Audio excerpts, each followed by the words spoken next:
like this wish, and the whole house just went poof like that, and this is what happens. Wild winds leave behind a stunning scene in one neighborhood. An entire row of utility poles, almost 20 of them, toppled. Thanks for joining us. I'm Caitlin McCarthy. Imagine seeing this outside your home. Police had to close down a street so crews could get to work making repairs. Michelle Nix has the breaking details from Brunswick.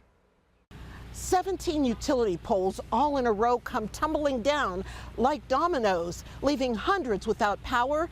And the electric company and neighbors here say it was all because of high winds. All I heard was a whoosh, and I looked outside, and that's what I saw. Toppled utility poles, 17 of them shut down the street, while downed power lines made for a real mess on Laurel Road in Brunswick, giving new meaning to the term getting your wires crossed. It had to be the wind. Straight line winds causing a dangerous situation and leaving customers in the dark. Ruth Ricks, her husband and 3 children, among nearly 1,000 without power. The family was getting ready for church around 10 when they heard the power poles crash to the ground, trapping 2 neighbors' cars. We heard wind blowing and I heard a loud bang against the house and the lights went out. So. Wow. And then looked outside and there was all this.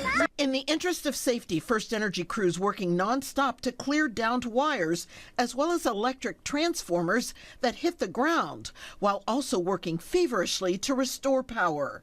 But Jeff Haas, who has lived on Laurel Road for 37 years, says he warned First Energy before about utility poles he feared would one day snap. You can see how much stuff is on these poles, and look how little the pole is.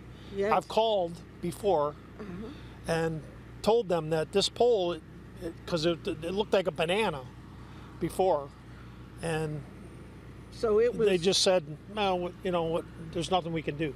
It's expected portions of Laurel Road from Maxwell to Eastwood Drive will remain closed for a while. With such a large mess to clean up, power crews may not be able to restore power until Monday morning. Reporting in Brunswick, Michelle Nix, 19 News.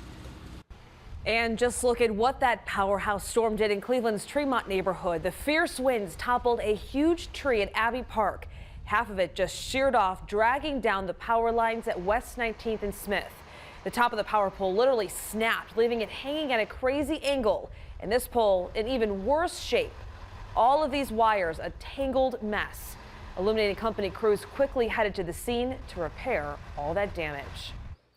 And Cleveland's most accurate weather team first alerted you to this wild weather. Chief Meteorologist Jason Nicholas here now to walk us through exactly what happened and what we can expect next. Yeah, we were on our digital apps this morning covering this stuff. Andy, Chillian, Jeff Tanchak, and myself this morning because it was wild. We had a tornado watch that was issued too. Now, thankfully, no tornadoes, but boy, in this case, you can see this damage is just as bad. So let's take a look at our radar.